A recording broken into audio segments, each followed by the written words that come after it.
Welcome to the Software Process and Measurement Cast number 686. Today marks the end of year 15 on the Software Process and Measurement Cast. And we are closing the year with pitchforks and torches, discussing the world of knowledge work in 2022. Leadership, principles, value, and values take center stage. Panels like this make me want to do panels every week. The panelists this week, and sort of part two from last week, are Jeremy Berrio, John Quigley, Kevin Rush, Christopher Herney. In spirit, Susan Parente and Jeremy Willits participate. They were on part one, and their questions and answers sort of bled into this week. Are you ready to grab your pitchforks and torches? It's time for the discussion. All right. Welcome back to the year-end Software Process and Measurement Cast panel discussion. We even have some new faces on this one. Chris Herney's joining us, and many of you have heard Chris on panel discussions before. I have something special in mind early this year, as soon as both of our schedules free up just enough to talk about how people think they can get high value from coaching if they're paying $25 an hour and all the peanuts that you can eat. Yeah, how does that actually really work? What market does that belong in? Gentlemen, and I hope sooner or later that Susan is able to join us. She is having quite the day. I'm going to hold off on a question that she posed at the end of the discussion earlier until perhaps she joins us or we get about halfway through. Today, we talked earlier about all the wonderful things that we saw in 2021 and how those things affected us and how, very frankly, a lot of them were cool. We found ways of making lemonade out of lemons, so to speak. What does 2022 look like? What is the field of vision in terms of Agile, getting projects, getting product, all of that? How does that actually happen? And is it going to be different than the world we faced in 2021? Who wants to jump in and start on that? Why are all the cameras going off? Why is everybody dropping? Oh, no. Going through a tunnel, Tom. Yeah. Tunnel. Is that what we're looking at, Mr. Quigley? Oh, boy. I stepped in it. I don't know. I sort of think in some degree, or to some degree, we're going to have to kind of mash Agile a little bit with conventional a little more than we maybe normally would, because if you look at conventional, keeping track of documents and a schedule and things like that, it's more of a thing that's for setting targets when people aren't necessarily co-located and you can have quick lines of communication and things like that. So I can kind of see some structure being added to an Agile approach if your teams are always co-located or not co-located, excuse me, the opposite of co-located. So, John, you're in a world that is hardware and software defined. So it's perhaps a little different than some of the rest of us. Yeah. Why are you seeing the necessity for merging and hybridizing Agile with some of the more conventional or other methods? Okay. Well, a big chunk of it is going to be because it's automotive. And in the automotive world, if you make a mistake, some people are going to come and it makes it to your customer. There are going to be some people going to ask you, show us your due diligence. And in Agile, you kind of don't necessarily rely on that quite so heavily. It's the informal communication, the quick lines of communication and collaboration that produce things, not a lot of rigid, formalized documentation either before the fact or even maybe after.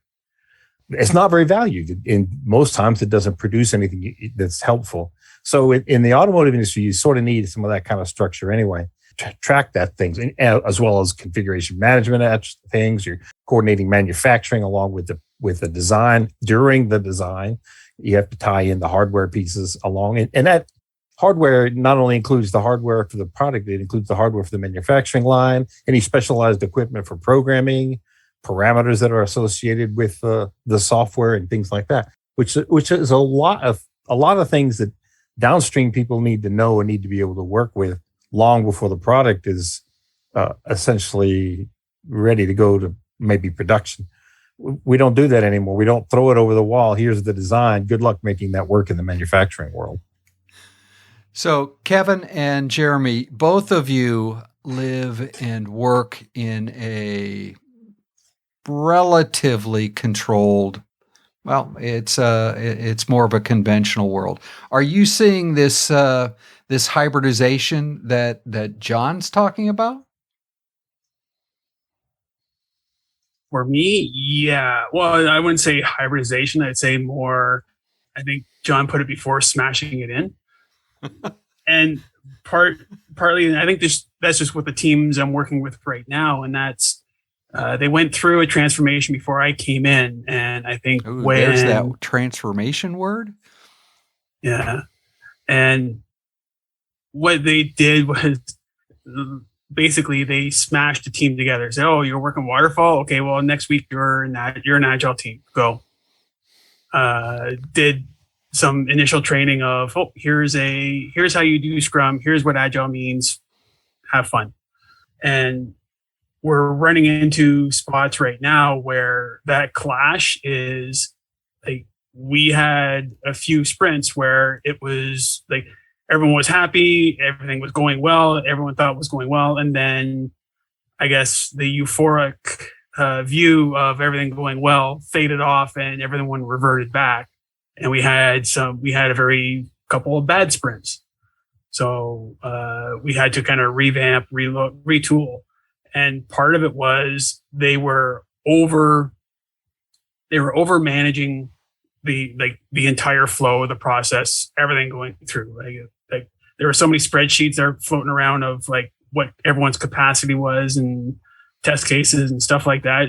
My mind exploded a few times. So I think, yeah, you can have a good mix, but it's trying to find that midpoint where you're not overdoing it. And to John's point, where you're just not kind of throwing over the wall saying, oh, we're done. See ya. And we turn around and walk away on to the next one. Kevin? Yeah. So I don't know I can answer this question well, because I think the only thing certain about the future is the uncertainty that we're dealing with.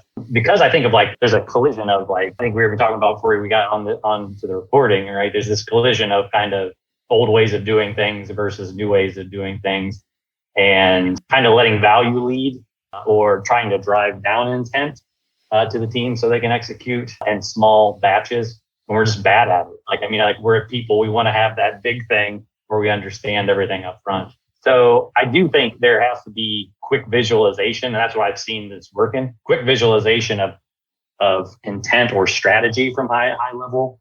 And what happens is, or the struggle I've been seeing is the leadership kind of raised to that level, got to that level because they could get things done. They can get output done.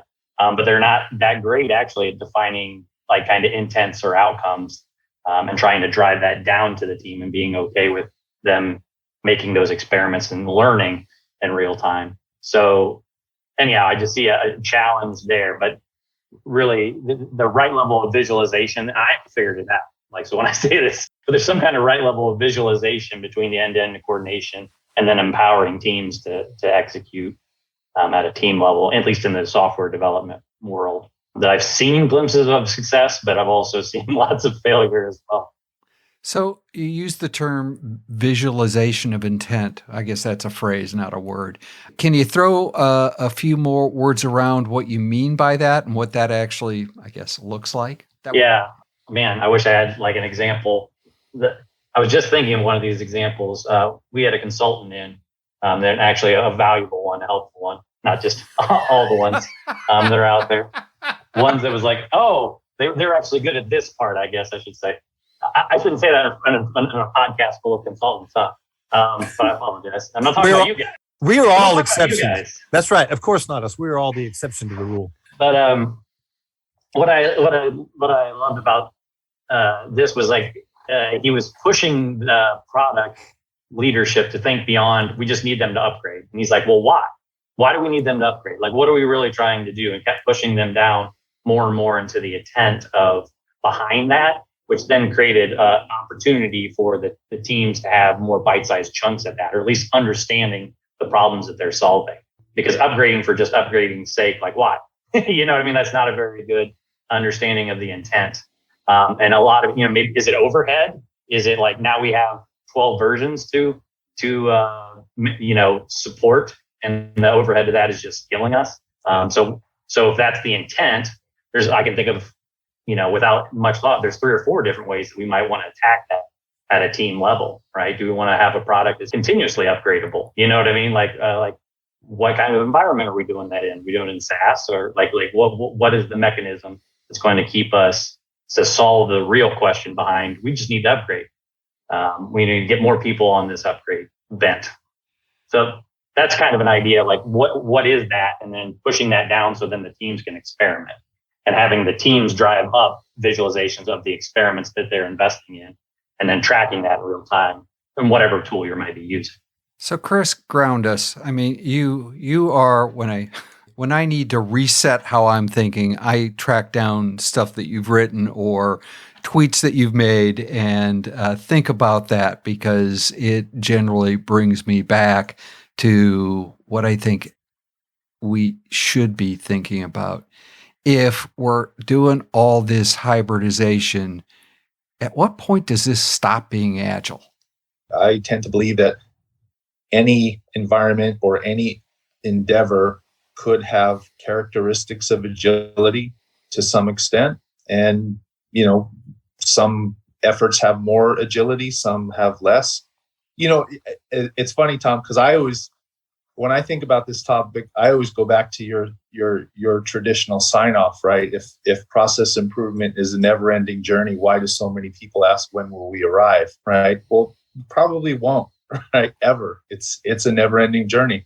The thing I think about right now with the environment we're in right now, and to John's point about, maybe needing to accommodate more conventional, traditional approaches, then, hamper the ability to deliver value, are caused by too much asynchronous work and lack of collaboration. I think synchronous work and collaboration resolves a lot of the types of waste from lean and things like that. And I think the environment we're in right now, where we're just distributed, the amount of asynchronous work, handoffs, stage gates, it's just naturally going to increase, because we don't have that kind of ready access to one another that we would have if we were co-located.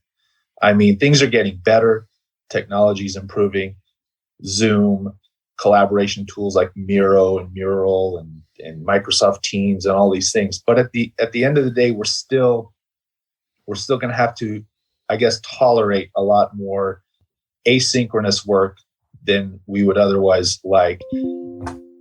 One of the things that is an outcome of a lot of asynchronous work is a lot of write up a document all by yourself in a silo and stash it in SharePoint and hope the next guy down the line reads it. So I'm struggling right now as an agilist, trying to sort of reconcile this idea. I keep seeing things on Twitter where other agilists and agile coaches are saying, let people work wherever they want to work, and don't be so tyrannical about making people come back to the office. Let them work when they want to work, where they want to work. But at the same time, we promote these ideas about collaboration and synchronous work. So, it's kind of a mixed message. So I'm really struggling with this idea kind of internally, right? I'm having this dilemma. And when I see people promote that, that idea, let people work wherever and whenever they want, I often wonder where their thoughts are. Are they thinking that they're promoting more autonomy and psychological safety at the expense of, synchronous and collaborative work? I don't know. I'm kind of just sitting by here watching and observing things and seeing how things play out. It seems to me like it's less of a psychological safety thing and more of some strange way to address a work-life balance. I mean, you can be psychologically impacted by people on a Teams meeting. I see a lot of tweets from people that are apparently on not the kind of Teams meetings that I would like to be on for sure, that are unproductive and seem to be draining them quite badly, and enough to get some pretty harsh treatment, harsh words blurted over Twitter. So I'm kind of wondering, like you, I don't know what it is, but I'm wondering if it's more for to help with some kind of, as a social thing, to be more or in line with work-life balance sort of objectives. The whole, in my view, the whole thing, it's the same problem. It's just a different situation. And the problem is this: we want to take, here is how we're going to do the work. It doesn't really matter what the work is. It doesn't matter if it's a gaming software that goes on a server somewhere that requires no login from you other than your fictitious name and an email address. And we want to treat that exactly like we would treat forward-looking radar for a car or adaptive cruise control or self-driving vehicles. The thing is, it always depends. And so the idea of staying at home and keeping everybody at home is just as bad as the idea of keeping everybody in a building. I think it's you have to kind of pick what am I doing? What are the constraints? What optimizes this? It's interesting too, because the thing that I'm noticing, at least in myself, and I know that that's just anecdotal, but my work-life balance is way out of whack. I had a much better work-life balance when I had to get up be somewhere at 9 a.m. and leave somewhere at 5 p.m. And I knew what the rest of my evening would look like, So it's strange times for sure. I'm not sure that I already had a pretty bad work-life balance throughout my career. and at the start of it was balanced one way, and then along the way it just got ridiculously the other way. And working from home really kind of helps a little.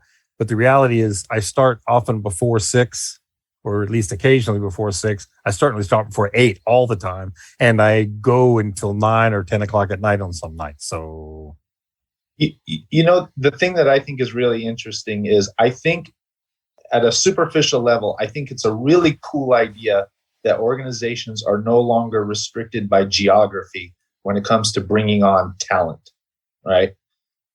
At the same time, how are we to promote, again, more collaboration and synchronous work when one guy on the team is in California, the other guy's in India, the other Europe? It's or even worse, they're all in Greensboro, North Carolina. So at least they're in the same time zone, but they're not at the same place to flip things over and look at things together and solve problems from, have this impromptu conversations about potential issues or potential opportunities. So do we solve this problem in 2022? Do we find a way of actually being distributed and being synchronous? By the way, if anyone can really tell me that the Teams whiteboard is actually a functional whiteboard, I'd love to get a lesson.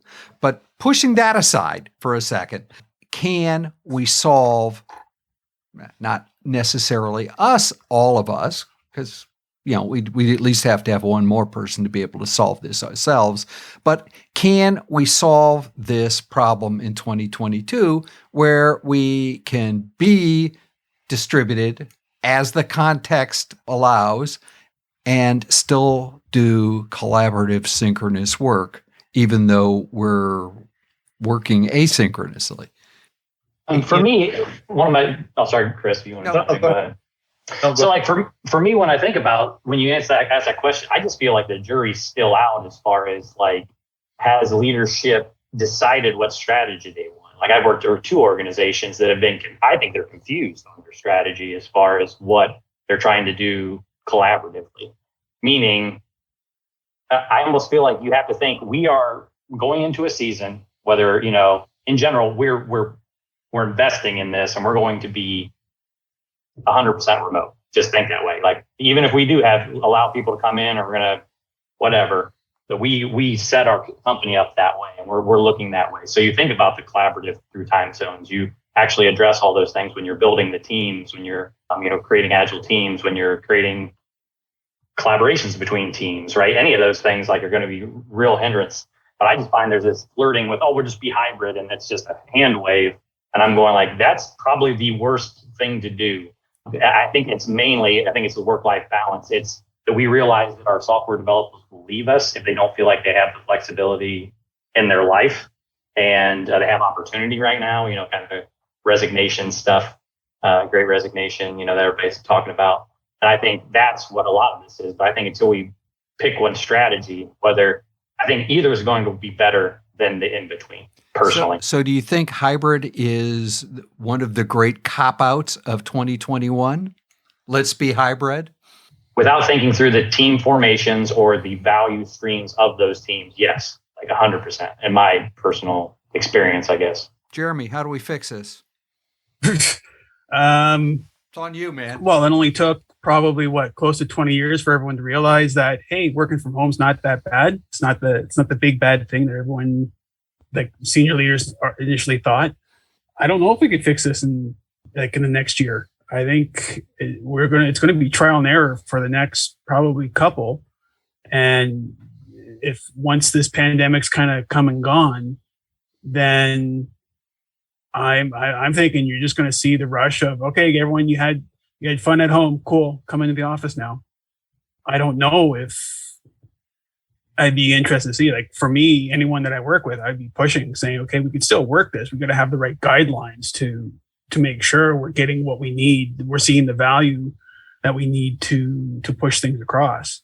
What would be helpful if an organization had some set of principles that they would use for the people to make some decisions about whether this should be a co-located discussion or some excursion into some co-location for a brief period of time before we go back to being scattered to the winds. If there's some kind of philosophical rules or consistent ideas for when to apply which of these things. Like for my boss asked me if I wanted to come back to the office, and I said, or how I wanted to handle it. I said, I'd just assume most of the time I can spend away. But there are exceptions, and I can identify what those are specifically, that I want to be with the team. And those, I'm a project person, so those are developing the project overview of this project schedule, and including some of the details for each one of those phases. If we look at how the project's conducted, and design reviews, I believe those are going to be best served if we're in concept reviews and things like that. Documentation reviews can probably go either way. But there's some things that I think you do need to be in close contact with the team to be able to do this. Problem solving is another good one, rather than just try to do this over. Is coming up with those principles and guidelines an experiment that you think ought to be done by at least some portion of the organizational workforce in 2022? Yeah, that would be a really good. That's a good one, Tom. I wish I'd have thought of that. I think you did. Seriously, I didn't think about that. I'm just blurting what I think how I work, and it's just how I choose to work. I don't know if anybody else has thought about this in this way. And Tom put the nail on the head. The organization should be doing that, not just at least the individual teams, and it's maybe in some degree the hierarchy of the organization, leadership of the organization. If only to put, we got to make sure these things do not violate the principles that we want our organization to stand up for, right? Or to have in place to facilitate the corporate culture in some way. So before I put the question that Susan put on the table right at the end of our session earlier today, because I think that's sort of a downer way to end the conversation, but so we'll do that last so that we can then all walk away and think about that. Before we do that, John, that's an experiment. Chris, what is one experiment that we should be doing in 2022 to get better at asynchronous or get better at distributed, synchronous, and collaboration work? Yeah, I don't know if I have a concrete idea of an experiment to be run, but here's something I would say. And maybe this is controversial. I don't know. Home distributed. I think I heard a comment earlier that it took 20 years to see that remote work wasn't the big bad thing. I don't know that we've necessarily proven that working from home or working remotely is a good thing. If you think about, at least in the domain that most of us are used to, like typically software development and things like that, I would love to see some real kind of case studies or have some conversations with people like that to see how they maintain their high standards of technical excellence and delivering value frequently during this whole distributed thing. I think a lot of organizations, especially really large traditional enterprises, have proven that remote work can at least maintain the status quo. But I don't know if we've proven that remote work really has made anything much better. Good point. Again, maybe that's controversial. I don't know. Maybe there's some people who have examples where their company's effectiveness when it comes to delivering value to their customers has just gone through the roof when everybody went home and started working from home. I don't know. Maybe there are examples of that out there. Maybe there are here too. I mean, that let's get them on the table. Okay, one more experiment for 2022. So, I mean, I'm with Chris, and I think that should be the experiment for 2022. And we could even marry it to what I was discussing about. Leadership needs to define, what kind of strategy they're going to take. So even if it's the experiment is, hey, we're going to have some of these teams are really going to be 100% distributed. We're going to, let them self-organize around those things, as much as possible. And you have another group where you're like, hey, we're co-located, period. And see how those things go. That if I could try something, I think I would do that. And even have them do different products, for lack of a better term, teams of teams, if you're doing that. I think that would be a great experiment to prove out some of the stuff Chris is saying. I do find it strange that we don't have home run white papers. Partly it's because we're surviving, right, these last 2 years. But to Chris's point, I haven't heard anybody besides like, wow, we've mobilized the medical community to do some things, right? Those software companies to support medical communities or the rollout of stuff. Those are the only success stories I've really, really heard personally in the software community. I would love to hear more. Yeah, I think we do need to hear those success stories, or be willing to hear that there are no true success stories other than a few, right? And that I got a big anecdotal one. I think AWS was down twice this month, which is like very rare that it happens at all for a small blip. That's just anecdotal. But just throwing that out. Well, that's just unpleasant. Speaking of that, right at the end of our conversation this morning, Susan put on the table something that she's been hearing in her market, and that is, okay, work from home. That's great. We're going to pay you less. Now, I'll be honest with you. I'm probably like Mr. Quigley. Now that I no longer travel, my other stuff seems to have gone away, and I now spend way more time actually working. But I think there's probably a bunch of people that are one way, bunch of people the other way. Probably a lot of people haven't changed at all in terms of total amount of time spent working. But would you be willing to trade some of your pay to stay home?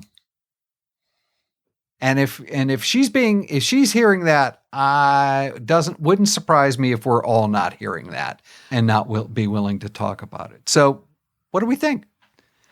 You stay home, you get less, you travel, and you go to work, you get to be paid more.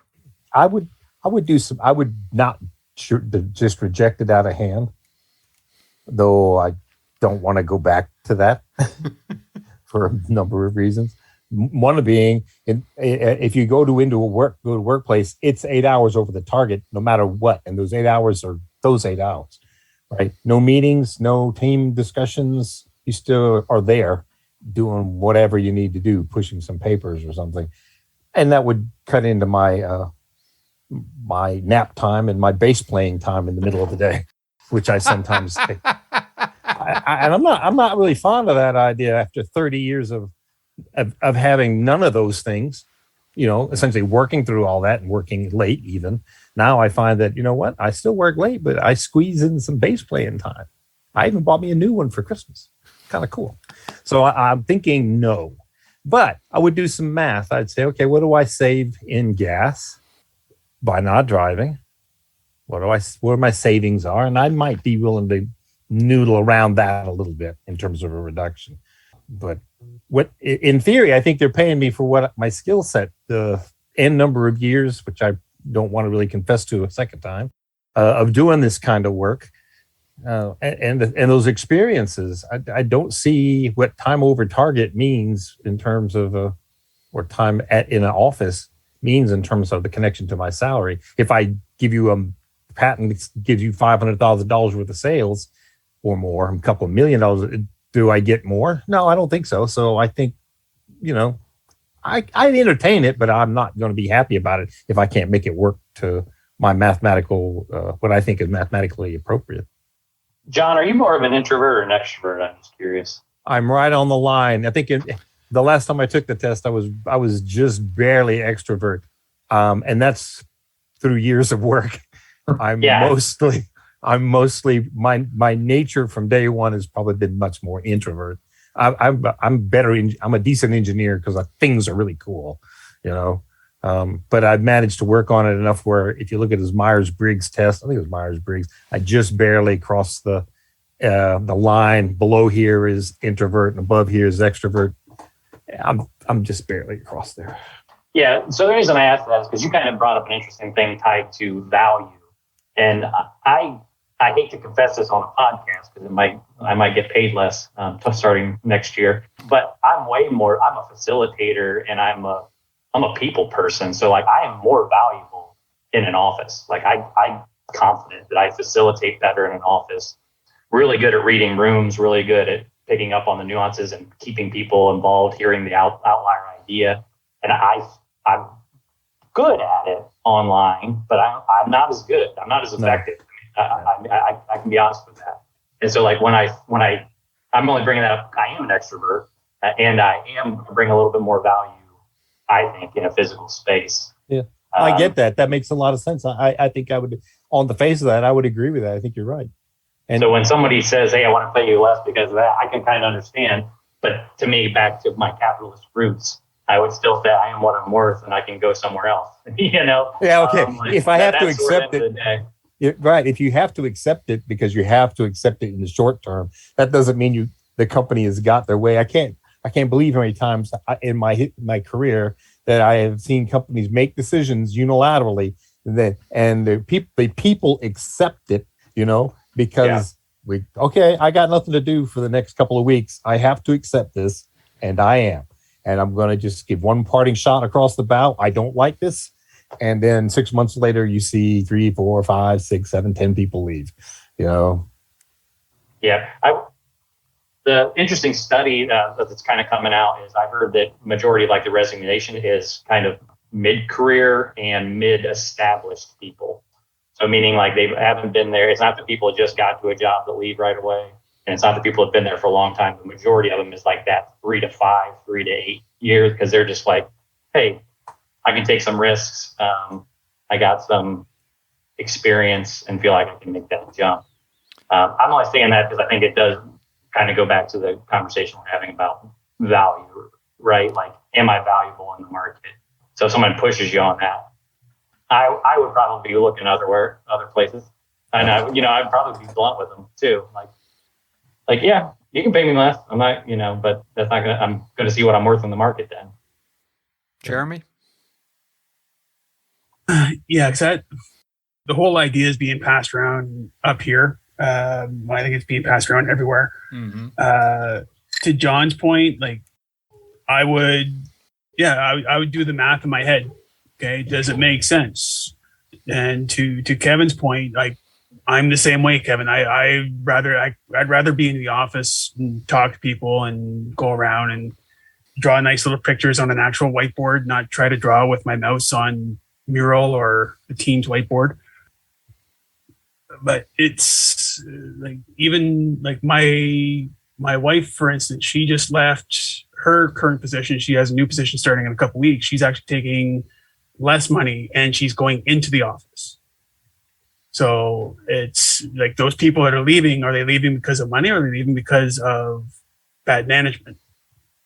I think I know that's a whole other discussion. Right. But I think like from a monetary perspective, I don't even think it's really going to really come to fruition from the most part, because now you have, to that point, you have people sitting there like, well, I can find something somewhere else.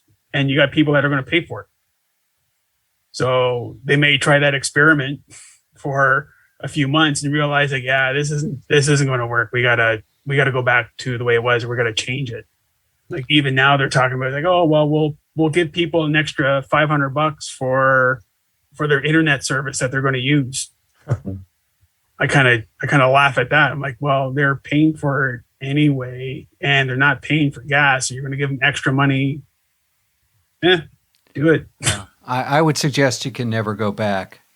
Mr. Herney, your thoughts? Well, that's I'll take a hardline stance. That's an emphatic no for me. No way. Good. I'm glad somebody was, because I'm piling up my pitchforks and my torches over here. This is a go to the mattress thing, because you never go back. 100%, Tom. You know, from a compensation standpoint, from a monetary compensation standpoint, I'm worth what I'm worth, and you can either choose to pay me that or not. The other thing is, I feel like this idea must come from like some bean counters in trying to, find ways to save the company money. Look, there are infinite possibilities in the pandemic world, in the mostly distributed workforce, for companies to save money. We're going to find companies needing less infrastructure, not needing office buildings anymore. They're going to be able to end leases, get out of leases, not have pay for all that, phone systems and server rooms and all these things. If you want me to sacrifice something in terms of compensation for the privilege to work at home, okay, I don't need the on-site barista anymore. I don't need the Xbox. I don't need, scooters to zoom around the office. You can save all your money on that stuff. I don't need it anymore, right? Yeah. There's other things, like if I were a full-time employee working at home all the time, does my employer need to carry workers' comp insurance for me anymore? No, probably not. There's lots of ways that organizations are gonna cut costs. They already are in some ways. Yeah. And so if you want to say to me that somehow the value I bring to you is worth less monetary compensation, I'm leaving. We want the conversation before I walk out. I'm sold, Chris. I'd change my answer to I'll do the math in my head. You're right. I forget all these other perks they get by us not being there. No, you're right. That's flat out no. Yeah, it's and that may be the cynic in me that like I said, these bean counters looking for ways to sort of skimp on expenditures. Also, and I just go like, if this is where we're at, this is going to go really bad. Meaning because I would assume this panel would say that people are our most important asset. Especially good people who can solve problems, can learn, adapt, and solve problems. And so if we're starting there to save some money, a few bucks, it's probably not going to go well. It shows our culture problem. I'll play the age card, and that I've been there. That is exactly where we got to in the late 80s, where we went through and just chainsawed people, threw people away, went overseas, all sorts of things. All of them were interesting, but the reality was it had nothing. It ended up having no lasting good impact on the bottom line, and it had no lasting good impact on software quality. I mean, we did build a lot of really cool centers and helped jumpstart huge, great industries elsewhere in the world, but I don't think at a micro team level or an organizational level that it ended up saving them a boatload of money at all. You got to think about the morale impact too. I've worked at two companies where there were things in place. Let's see if I can say this without actually committing to anything. There were big companies that said, if you do this, we will do that, right? And or this is part of your compensation package. This sort of if you do this, we'll do that, right? And you do this, and you get this underway to where it's some way through the process. And they say, we're not going to do that anymore. We're doing this instead in terms of your compensation. And even if you accept these things are going to have an impact on your morale. I mean, I saw the head of HR for a multinational conglomerate was having to defend the actions they took in making one of these changes. I'll say what it was. It was patent remuneration, right? If you give us a patent, here's what the company will pay you in intellectual property worth value for you. You sign a patent over to us, and we will give you N number of dollars after it's gone through the attorney and it's actually given a patent number. And as the thing is coming back from the patent of office, they say, we changed our compensation package, and wouldn't you know it, it's not to the better. It's like 10 to 20% of what the original agreement was at signing of the patent. Now, I don't know anybody who left immediately. They created a big stink. The HR person had to get in there and defend this issue, and they said they thought they saw their failing as being we didn't communicate this well enough. And I'm thinking, you taking $5,000 to $8,000 out of my pocket is nothing to do with communication error. It's got something more to do with the commitment you made. And I know for a fact, personally, it dulled my edge. I thought that company altogether different than I had prior to that. And I'm not going to say my work ethic eroded, but extra hours were not going to be so easy to come by. And so we damage our people when we make these goofy changes, even if they are forced or compelled otherwise to accept a reducing salary, and we justify it. Our organizations justify it through some feeble attempts at justification. So let's take this home on a positive note, since we're closing in on an hour. 2022. Do you have a positive feeling that we will get better at becoming more synchronous, even though we're distributed, and that we will get past some of this falderall of, just because you're not around doesn't mean that you're not valuable to the organization? Well, I don't know. I'm a bit pessimistic because, and this has synergy with talking about throughout the whole podcast, right? Is I think most companies are in this state of mind of keeping the ship afloat until we can pull everybody back into the office, and maybe sort of behaving like an ostrich and burying their head in the sand to hide from the reality that we might not go back to the office. So for 2022, I kind of foresee more keeping the ship afloat. I think that if I understood Kevin correctly, I think the message he's really been trying to push is commit to something, right? We've been keeping the ship afloat for far too long. We need to commit to something. And I don't see organizations really committing to something. I would love for some organizations to say, for now, let's run with the idea that we're just going to be fully remote, and let's look for the good things that have happened in our remote world and find ways to amplify those successes and get better in 2022. And I don't see a lot of organizations with that attitude. It'll be the level to which our leadership leads. That's exactly what I'm trying to say, Chris. I think I'm optimistic to the degree that we try to drive autonomy by giving clarity. It's pretty much that. Like if you're really trying to do that, I'm optimistic. If not, I think we are just, I don't know what we're doing. It's burying your head.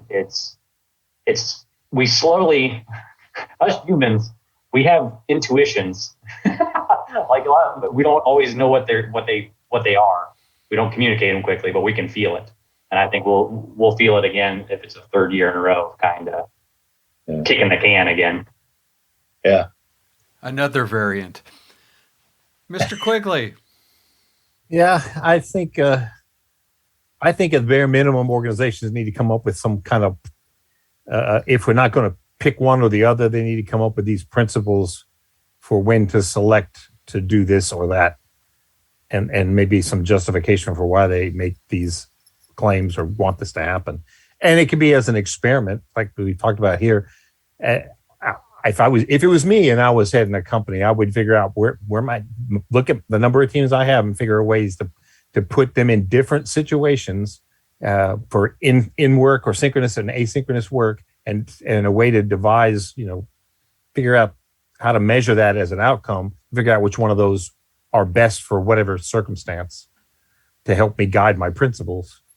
And John, as Agilists, we know how well companies follow principles. Yeah, the thing is, whether they follow them or not, I kind of feel compelled to follow mine, and I feel really goofy when I have to violate them, and that makes me want to do something like, I can't be here. Runs contrary to what I believe and my principles, and either my principles have to change, and at this point in my life, my principles are probably pretty solid, and they're probably justified. I'm not going to want to do that. Mr. Barrio, optimist, pessimist. I'm being optimistic. I think we will. I think we'll get better all around. But to the point when we talked about the leadership has to provide the principles, and that for me, for every team I've worked with, in a corporate setting, corporate world, regular FTE employee to a consultant now, it's even as an executive, I took more of the team's direction on what they wanted to do. I pushed it back on them. It's like, hey, how is this going to make you guys work better? I didn't come up. I had my general guidelines, but basically told them, hey, this is what I think. What do you guys think? And you guys can do whatever you want with it, but as long as we can push our value through, get what we need to get done through, then let's make it work. And let's get the right tools in place. So I think 2020 and 2021 was the oh crap moment, as I like to tell my students when I teach jiu-jitsu, was that one kind of second where you don't know what's going on and you have to figure out real quick. Now I think we're going to be at a point where we know roughly what we want to do and how we want to do it. But if we don't get those principles in place, then it means nothing. Everyone's going to fall flat on their face. I think it's going to be a mixture, unfortunately. It's going to be it depends, and it's going to end up depending on whether or not the organization that you're dealing with has leadership. And I think you're right, Kevin. It boils down to leadership, because someone has to have a vision and someone has to be willing to put that political acumen and political power on the line to actually make that, to state that vision and then defend it. So, and again, I think we're all right in terms of we have to find a way of taking whatever hand we're dealt and be able to make the work as synchronous and as collaboration rich as it needs to be. And I guess, that's the nut we have to solve across this year. So, gentlemen. Hey, Tom. Yes, sir. Sorry, I was just going to say one thing that just in the response to this, your last question, made me think like it could also be, or it is also very contextual. When we say better, like what does better actually mean? Does better mean we've become more effective at delivering value to our customer than we were the day before or the month before, the year before? Or does it mean we've just become more accepting and tolerant of the status quo? That could, to some people, that might be a definition of, I don't know. Oh yeah, less blood pressure transients is always that's what I call, when you get torqued up and you get that moment when you feel like you're going to have to hurt something. Well, you see, we could get Jeremy to teach us jujitsu, and then we would be able to hurt things. That, as I said, that's one of the reasons I pay a lot of attention to what Chris says. That is the question. And I think we'll have to come back and answer that question. What is better? Because both of those, depending on your point of view, you're right, might be better. I know which one I'd vote for, but we'll figure that out at some point. We'll see you next December, right? Probably we'll find out next December. Well, probably before then, because I have piled up all my pitchforks and torches. So maybe I'll be over to pick one up. Yeah. Okay. Excellent, gentlemen. How can people continue the conversation? How can they find you and have a marvelous conversation on any of these topics? Chris, why don't you go first? Sure. You can find me on LinkedIn, Christopher Herney, Hurney. And probably I'm more active on Twitter. It's Chris_Herney, Hurney.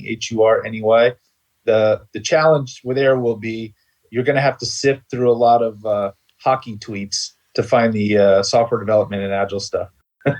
They're not related? They could be. Kevin. Yeah, definitely on LinkedIn. I'm busiest there. It's the easiest place to pick me up. And my handle on Twitter, KezRush, KEZRUSH. Email, KezRush@gmail.com. So any of those are great. No hockey, though. More of keeping up with my kids. They don't play hockey. They're all girls. I'd love if they played hockey, but they're more into dresses and dancing and boys right now. Let's hear from the Canadian about hockey. There we go. Yeah, well, I have a Twitter feed at jbarrio. It's been a while since I've been on it. I haven't done much. And funny enough, the favorite hockey team I like is the Philadelphia Flyers. So, which makes no sense as I live near Toronto. But yeah, you can get a hold of me through LinkedIn, Jeremy Barrio. I believe I'm the only one on LinkedIn with that name. Or you can email jbarrio@barrioandassociates.com. Mr. Quigley, sir. I'm on LinkedIn, John M. Quigley on LinkedIn, because there actually are a few Johns and Quigleys out there. Oddly enough, they spell the name Jon too, one or two of them. And I'm also on, you can reach me at john.quigley@valuetransform.com. Excellent. Gentlemen, this was marvelous. I was actually glad that I was able to run down the street and borrow a new mixer so that this actually worked out better than the first one. So again, thank you again, and I look forward to finding out whether or not we get some of these experiments in place and whether or not we get to discuss the next wave of what the world will look like in 2022 and a half and 2023.